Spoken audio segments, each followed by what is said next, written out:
Welcome to Focus on the Candidates. My guest today is Billy Nord, and Billy is running for the United States Senate in Minnesota, right? Right, Democratic ticket. Okay. So tell us a little bit about why you decided to run for office. I guess I can give you like the 2 minute sort of TikTok version. During the 2024 presidential campaign, I'm just a voter, and I was paying attention to everything. I was watching live rallies. I was watching social media. I was a Harris Walz voter in the 2024 election. But leading up to it, I just noticed some things that felt a little off. I was, during rallies, I remember seeing uh, Mark Cuban leading a rally for Kamala in Wisconsin, and he was he was he was kind of it just felt a little detached, his messaging. He was doing the typical, like call and response with the crowd. He'd say something, they say something back. Mhm. And he said something like, yeah, I'm going to train you by the end of this, to the crowd of a bunch of college kids. And it just felt like so disconnected. And I remember during the campaign he was giving Kamala shit for can I curse here? Go ahead. He was giving Kamala shit for uh, wanting to take care of price gouging for grocery stores. He's like, I really hope she doesn't do that. I hope she doesn't do that. When I'm like, I'm a voter, I'm like, I hope she does that. We need, you know, Congress to step in here. So that was one of the things, just the people that the coalition that was being created for the Harris Walz campaign. It felt like they were just really throwing spaghetti to the wall, but not really paying attention to the working class during the campaign.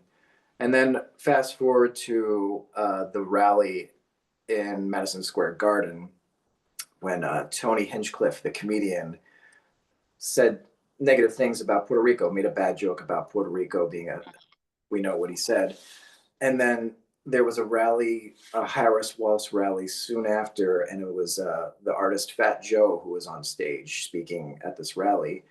And I was watching it live, and just the tone that he had towards the crowd, he was yelling at the crowd and demanding people from Puerto Ricans to have, where's your pride, where's your pride, stand up for the people. And it just felt like the campaign became more of a berating sort of thing, and like putting people into buckets and separating people as opposed to uniting the working class. Hmm. And then fast forward to election day, I started to see the exit polls coming in, and people were talking about how they're voting for the economy. That was the number one issue that people were voting for: economy, economy, economy. I knew that, early on, I knew that Trump was going to win that day, election day. I could sense the tide was going in that direction. So he wins, and then starts his Trump stuff where he's challenging this, challenging that, disrupting this, constitutional crisis that.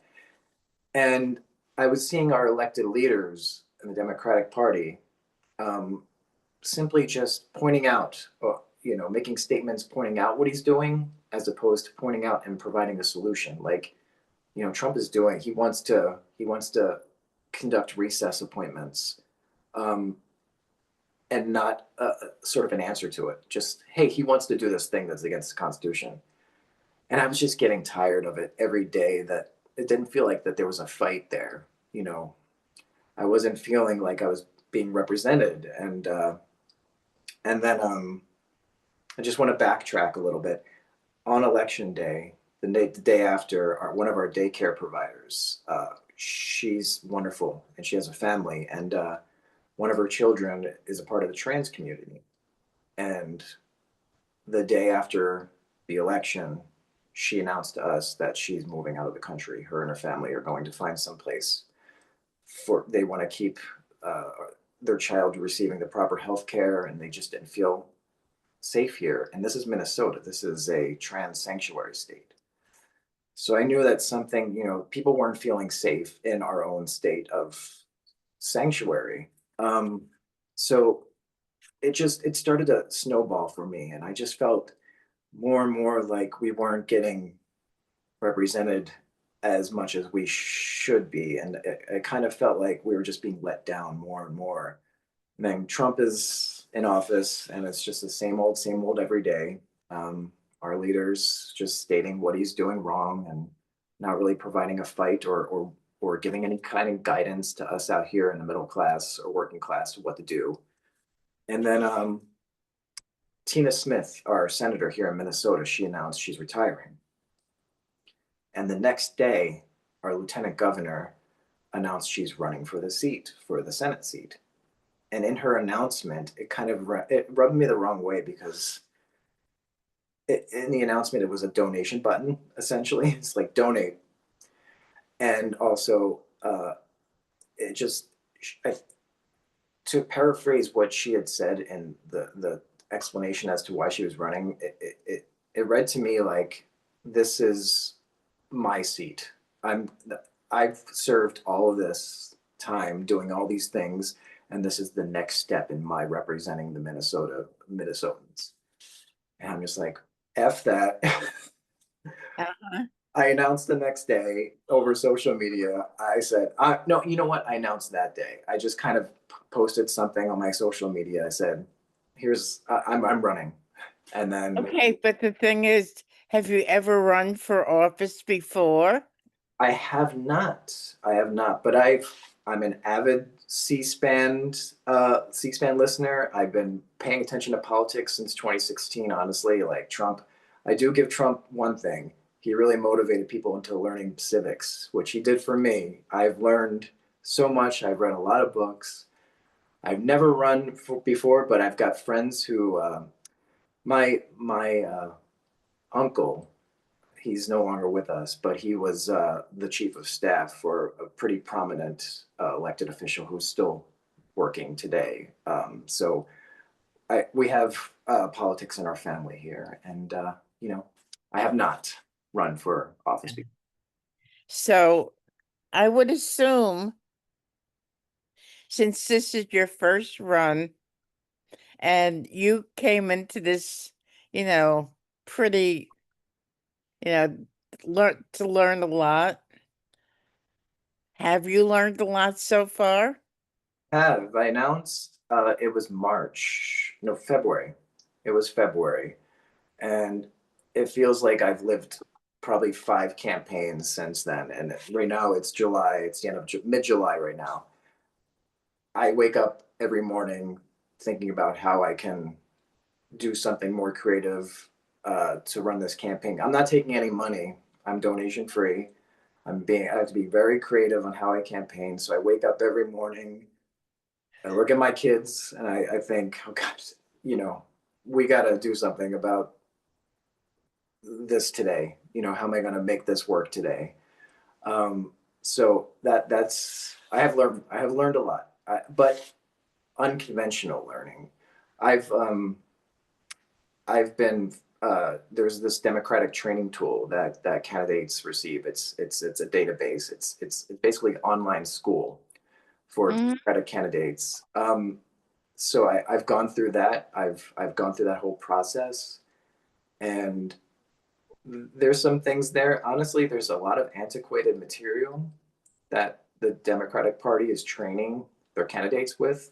They're actually still using material from 2007, using information on how Obama uh, met his candidacy and what he did differently. So they're still training people with the Obama sort of playbook.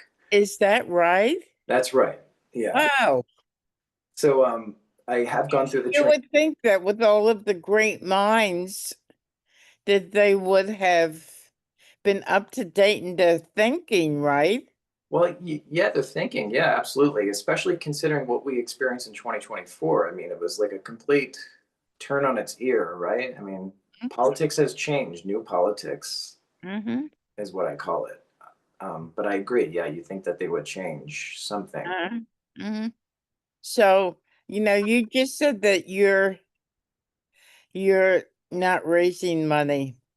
I mean, a Senate race costs millions of dollars, and I'm sure your opponents will have millions of dollars. How are you going to counter that?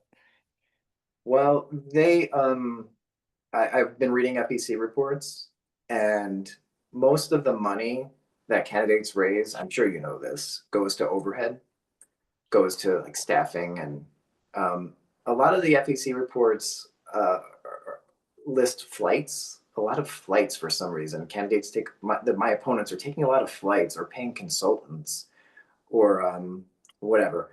So how do I counter it?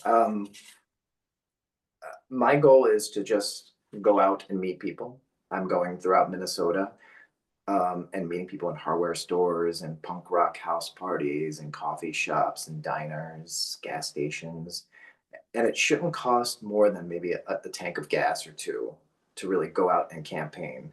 Mm. Um, I'm not going to do ads because my approach is to use social media as much as I can, which is free, doing live videos, live streams every day, talking to people, communicating that way on X, on Instagram, on YouTube. I'm going to really start ramping that up in August, which is going to be the year marker from this August to next August will be 1 year until the primary date, August, Mm, I think. mm.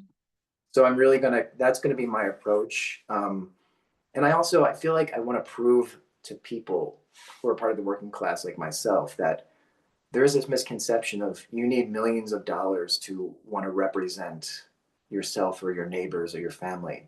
It's not true. It's $400 for a $400 fee to apply to run, filing fee. That's it. That's all the money you need. Okay, but the consultants, the people out of Washington, more or less, how much money you could raise is the prime factor in whether you're going to get any kind of institutional support. So if you're not going to raise any money or serious money, like what I call serious is what I think they think is like millions of dollars, Literally millions. Yeah. you're not going to get any kind of support from Washington at all. That's okay. Because I think the only support we really need is from the working class people of Minnesota, not from corporations. I know money does talk when you're talking about Washington and it's my message is this. In a time when we're being told by our elected leaders that the economy is going to crush us, Trump is going to crush us economically, prices are going to go up, you can't ask those same people you're telling that to for money for your campaign that you're just going to burn through. There was an article after the 2024 campaign that Politico did, and it documented all of the campaign money that was spent in the Washington D.C. area at the major restaurants, that people frequent, elected officials frequent. And one piece really stood out to me was the campaign for John Tester, which I remember fighting for myself. I was donating to him leading up to 2024. He's a senator from Montana, Democratic senator, lost his Mm. 2024. His campaign was spending tens of thousands of dollars weekly at restaurants, just burning through it. And it just like spoke volumes to me because I remember how dire it felt. Like the Democrats were going to lose. We were being told that Trump is going to be elected and he's going to kill us all, essentially. And that is such a misconception. People were just throwing money at things that just let them down. The campaign's lost. They didn't have the message for us. And I think the message now is we're part of the working class. We want to represent ourselves accurately in Washington. We don't need money to tell our story or to fight for us because we don't have money. So why do I have to hire a consultant to teach me how to speak to myself and my fellow working class people? You know what I mean? That's Mhm. ultimately what the money is for, is overhead. Right. But the status quo is going to keep on funneling money into their choice candidates, right? That's true. What do you think, in your opinion, Yeah. uh, what do you think money could win? Meaning, what does money do for a campaign that will guarantee it to win? Gee, I never thought of that. I I've been interested in politics, forever, and well, I agree with you that a lot of it is wasted, but that's the perception that's out there. If a candidate cannot raise X number of dollars, even though when they get it, they waste it, that's the criteria. Right. That's the status quo. And Mhm. yeah, I mean, I'm definitely, I'm not, I'll admit I have an uphill battle. And, if I can inspire the next person who is a part of the working class to run and be stronger than myself, then so be it. I just want to, when like I do know, there's like that classic sort of adage or just, I want to I want to teach the kids in elementary school that they could be president one day if they want. I want to show kids that they can be a senator one day.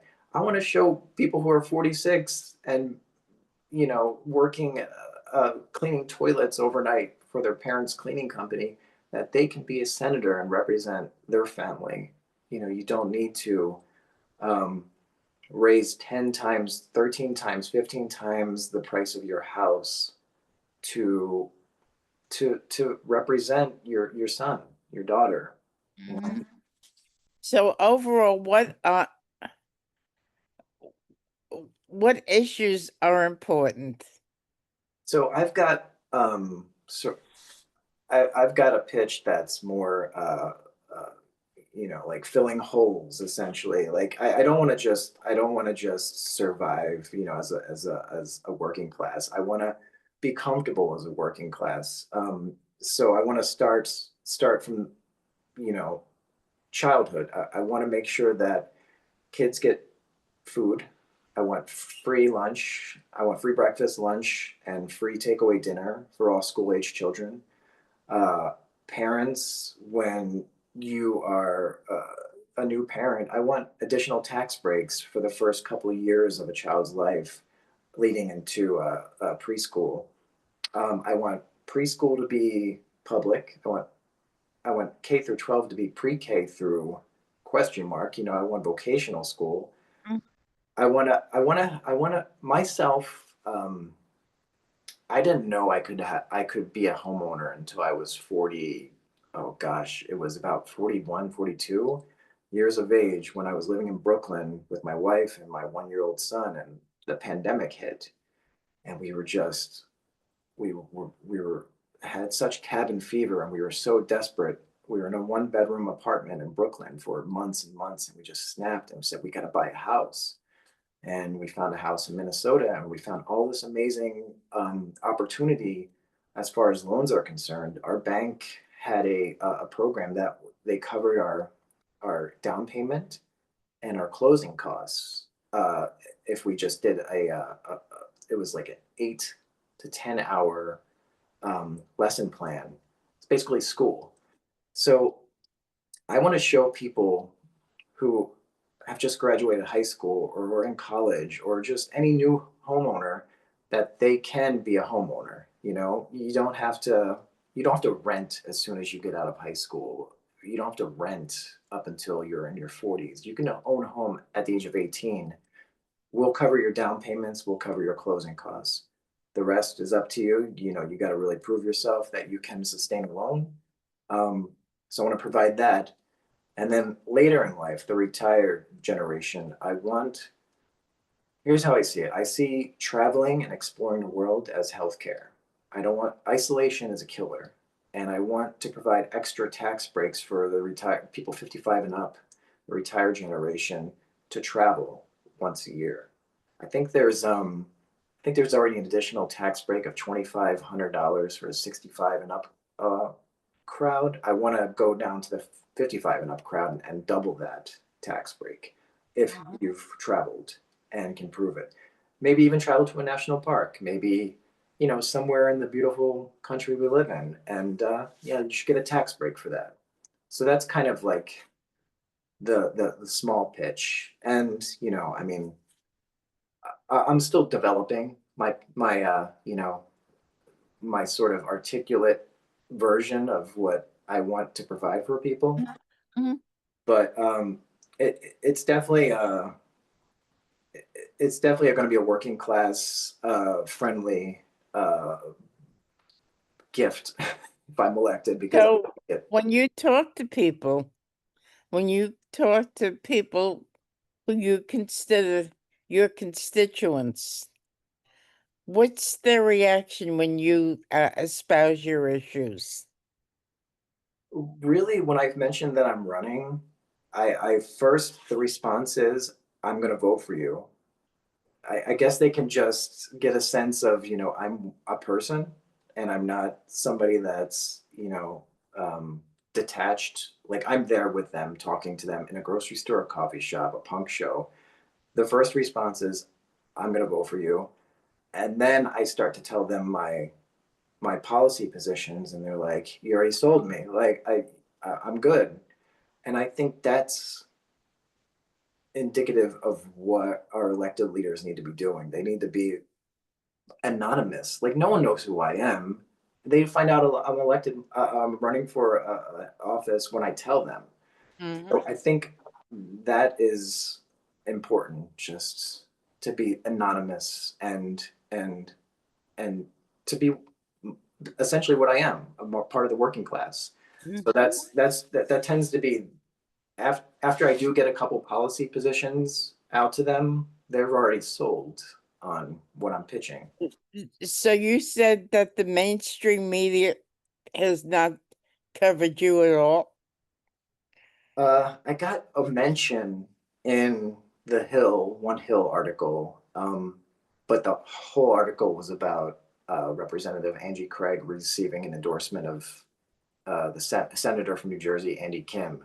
Mm. I was just mentioned briefly, but other than that, no, nobody really wants to. Nobody has talked about me, which is okay, you know. I mean, you have a whole state to cover. You You, can physically, you cannot talk to everybody in your state, right? you're right. Yeah, I mean, I have a year until the primary, and I'm going to be on social media five mornings a week. I'm going to be on X live 5 afternoons a week. So I'm going to be hoping that the word of mouth occurs, and I'm also doing a coffee conversation once a month at Duck Duck Coffee in Minneapolis. So it's in person, and that's in the Twin Cities, which is it's a big hub of people like me who are voters. And another thing that I'm going to pitch, a part of my big pitch, is that I'm going to be back in Minnesota every weekend because I have a family here. So I'm going to be back every weekend doing smaller conversations in person, hearing directly what I should be doing better or what I should be doing more of from people who are here in Minnesota. And once a month, I'm going to be doing a larger town hall. So I'm going to be back here in the state every other day. It's going to feel like. Um, so, once that occurs, and I'm also going to be live on social media every night while we're in session from Washington every weeknight. I'm going to be talking to people live, and just kind of strategizing live on social media what we could be doing better, or what we're going to do tomorrow, or what happened that day that we're dealing with. Being transparent, which we don't get that much. So you think social media is gonna be very very integral to your campaign. I do. I feel like we could, I mean, it's not going to replace it completely. It's not going to replace being in face to face with somebody. Right. But in someone's backyard in front of 15 people with a microphone and an amp is good. But when you're on social media and you're reliably on social media doing conversations like this, Mhm. it's comfortable. People will tune in and you'll get thousands, tens of thousands, 30,000 uh, each live that you do. So that's a lot of people.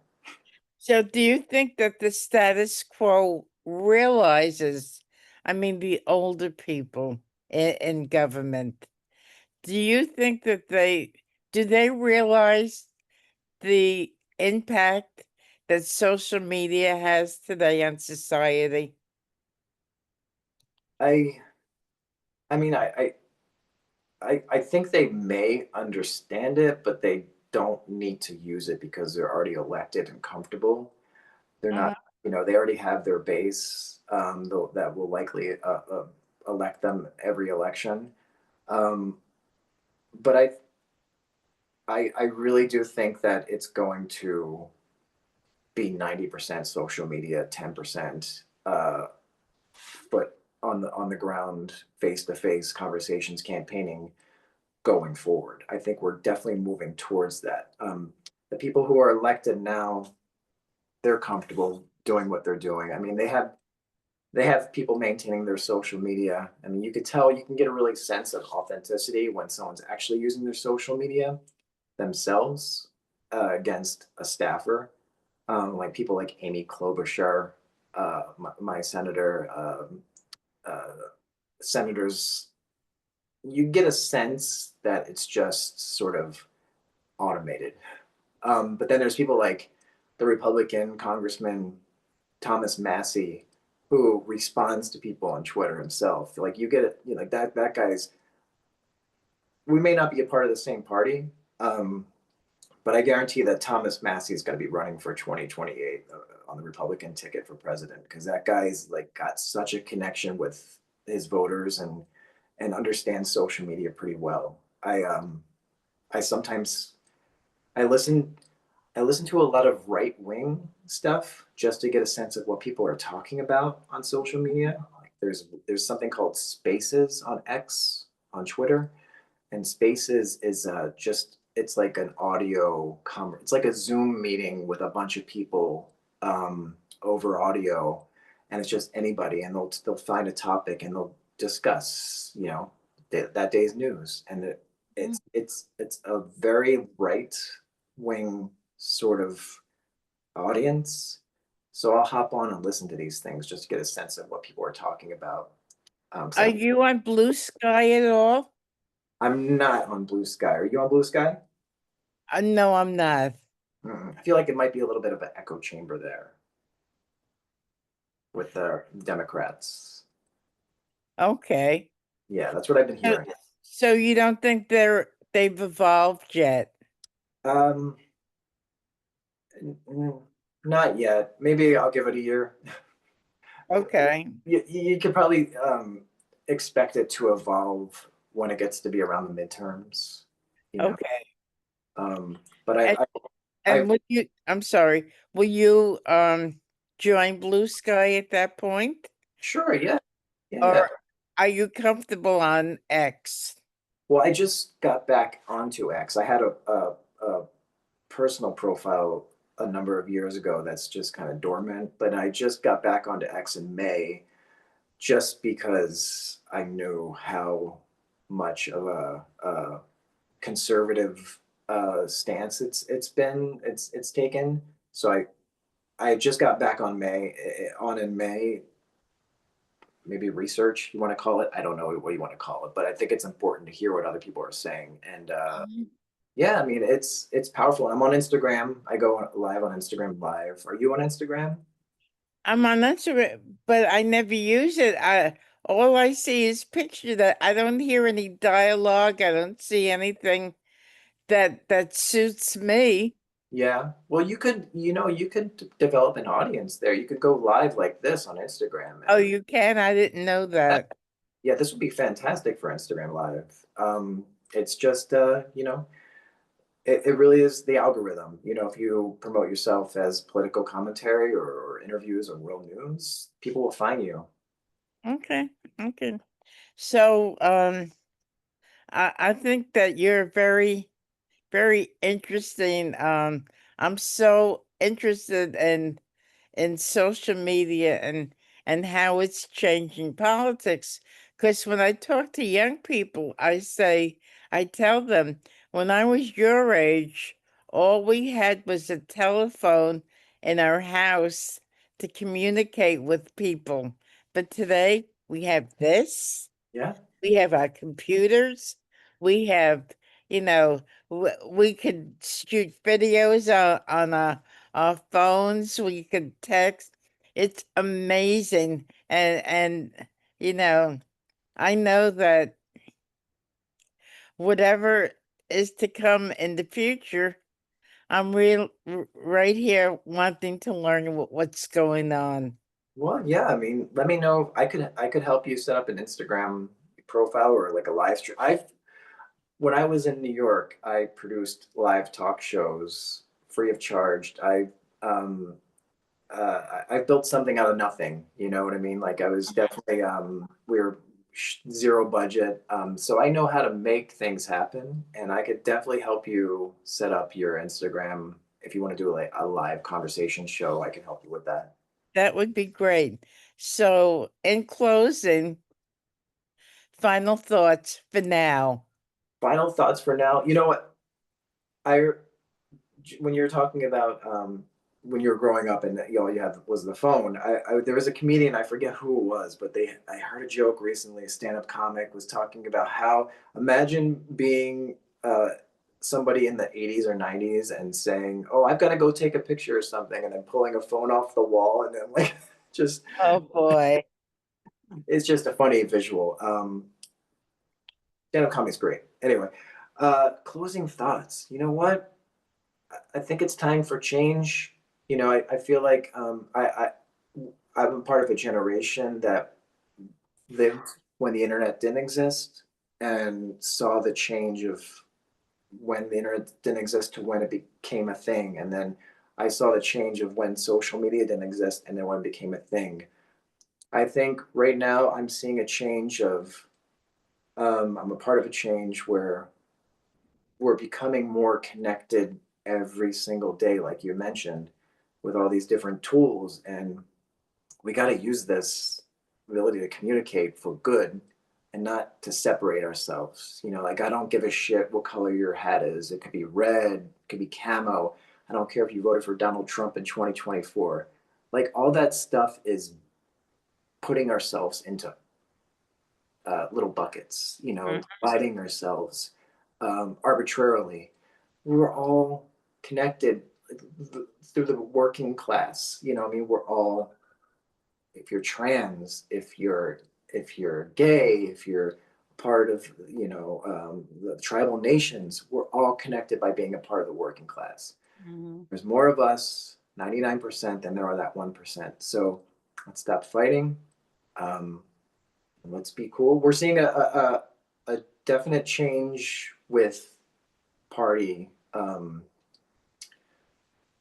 with the Democratic Party. I lived through the change from the Bill Clinton era to the when Obama ran and won. That was the sort of just the Democratic new generation, and I feel like we're experiencing a change now from the Obama generation. So I'm a part of that as well. So now it's time for some change, and we need some more leaders that represent us, like you and me, and it, it's time.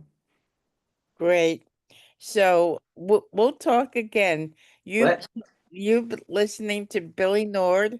I'm Cynthia Pooler. This is Focus on the Candidates. If you like this show, please subscribe to my YouTube channel. Billy, great talking with you, and thank you everybody for listening. Have a great day. Thank you.